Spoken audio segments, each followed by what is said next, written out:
Market crash आने वाला है क्या? ये सवाल हर बुल मार्केट के एंड के पास, हर करेक्शन के दौरान और हर नेगेटिव हेडलाइन के बाद ऑटोमेटिकली सरफेस हो जाता है।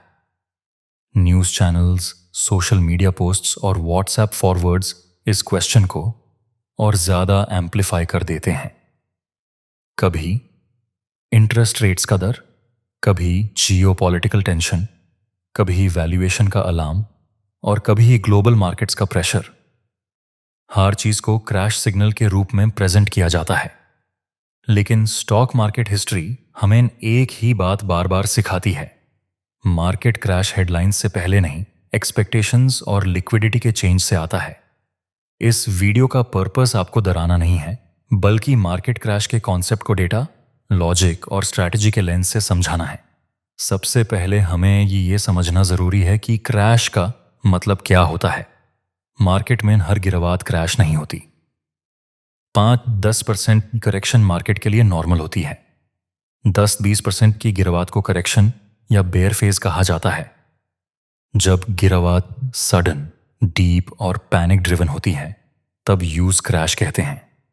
रिटेल इन्वेस्टर्स अक्सर इस डिफरेंस को इग्नोर कर देते हैं। हर रेड कैंडल उन्हें क्रैश लगने लगता है। इसी मिसअंडरस्टैंडिंग की वजह से गलत डिसीजंस लिए जाते हैं। मार्केट क्रैश हमेशा एक दिन में नहीं आता। क्रैश एक प्रोसेस होता है, इवेंट नहीं। पहले ओवर कॉन्फिडेंस आता है, फिर वैल्यूएशन स्ट्रेच होती है, फिर लिक्विडिटी टाइटन होती है, फिर एक्सपेक्टेशंस क्रैक होती हैं और लास्ट में पैनिक सेलिंग होती है। जो लोग सिर्फ लास्ट स्टेज देखते हैं, उन्हें लगता है क्रैश अचानक आ गया। लेकिन जो लोग डेटा और बिहेवियर को फॉलो करते हैं, वो पहले से समझ जाते हैं कि मार्केट फ्रैजाइल हो रहा है। अब बात करते हैं डेटा की, क्योंकि मार्केट फियर ज्यादातर डेटा से नहीं, नैरेटिव से पैदा होता है। डेटा हमेशा मिक्स्ड होता है। किसी भी समय आपको पॉजिटिव और नेगेटिव दोनों सिग्नल्स मिलेंगे। क्रैश का सवाल तब रेलेवेंट होता है जब negative signals systematically positive signals को ओवरपावर करने लगते हैं। जैसे जब अर्निंग्स ग्रोथ स्लो हो रही हो, इंटरेस्ट रेट्स हाई हो, लिक्विडिटी टाइट हो और वैल्यूएशन ऑलरेडी एक्सपेंसिव हो, तब रिस्क बढ़ता है। लेकिन अगर अर्निंग स्टेबल हैं, बैलेंस शीट स्ट्रांग हैं और लिक्विडिटी मैनेजेबल है, तो हर गिरावट क्रैश नहीं होती। इंटरेस्ट रेट्स को क्रैश का सबसे बड़ा विलन बना दिया जाता है। रियलिटी ये है कि रेट्स तब डेंजरस होते हैं जब वो अनएक्सपेक्टेड और अग्रेसिव तरीके से बढ़ते हैं। अगर मार्केट ऑलरेडी रेट हाइक्स को प्राइस कर चुका है, तो एक्चुअल इम्पैक्ट लिमिटेड होता है। हिस्ट्री बताती है कि मार्केट रेट हाइक्स से नहीं, रेट शॉक से गिरता है। इसलिए सिर्फ रेट्स हाई हैं बोलना क्रैश का प्रूफ नहीं होता।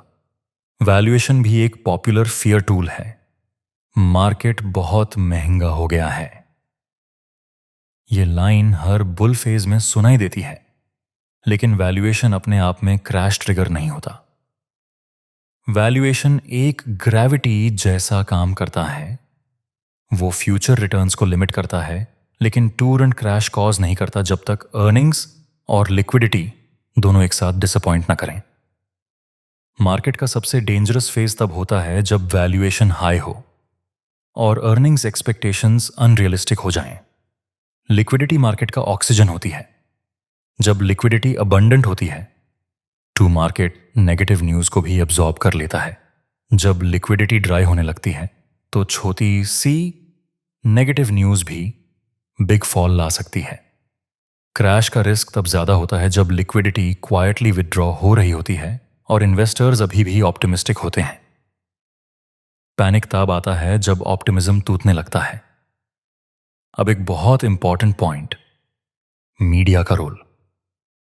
मीडिया का काम अटेंशन कैप्चर करना होता है, एक्यूरेसी नहीं। क्रैश का नैरेटिव क्लिक्स लाता है, इसलिए हर करेक्शन को क्रैश के रूप में प्रोजेक्ट किया जाता है। रिटेल इन्वेस्टर्स जो सिर्फ हेडलाइंस पे रिएक्ट करते हैं, वो अक्सर टॉप पे बाय और बॉटम पे सेल करते हैं। स्मार्ट इन्वेस्टर्स हेडलाइंस को सेंटिमेंट इंडिकेटर के रूप में यूज करते हैं, डिसीजन टूल के रूप में नहीं। मार्केट क्रैश के टाइम बिहेवियर सबसे ज्यादा मैटर करता है, डेटा से ज्यादा डेंजरस होता है ह्यूमन रिएक्शन। जब मार्केट गिरता है तो पहला रिएक्शन होता है डिनायल, फिर फियर, फिर पैनिक। इसी फेज में सबसे ज्यादा वेल्थ डिस्ट्रॉय होती है। क्रैश में पैसा वो नहीं लूजे करता जो मार्केट में होता है, पैसा वो लूज करता है जो गलत टाइम पे एग्जिट करता है। हिस्ट्री देखी जाए तो क्रैश के बाद मार्केट रिकवर भी करता है, लेकिन जो इन्वेस्टर पैनिक सेल कर देता है वो रिकवरी का बेनिफिट नहीं ले पाता। अब सवाल आता है, अगर क्रैश आता है तो इन्वेस्टर क्या करे? सबसे पहले ये एक्सेप्ट करना होगा कि क्रैश आना पॉसिबल है, प्रिडिक्टेबल नहीं। जो लोग क्रैश को एग्जैक्ट डेट के साथ प्रिडिक्ट करते हैं वो गैसिंग कर रहे होते हैं।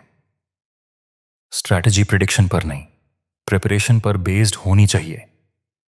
प्रिपरेशन का मतलब है पोर्टफोलियो स्ट्रक्चर, रिस्क मैनेजमेंट और माइंडसेट। स्ट्रॉन्ग बैलेंस शीट वाली कंपनीज क्रैशेस में सर्वाइव करती हैं, वीक कंपनीज डिसअपियर हो जाती हैं।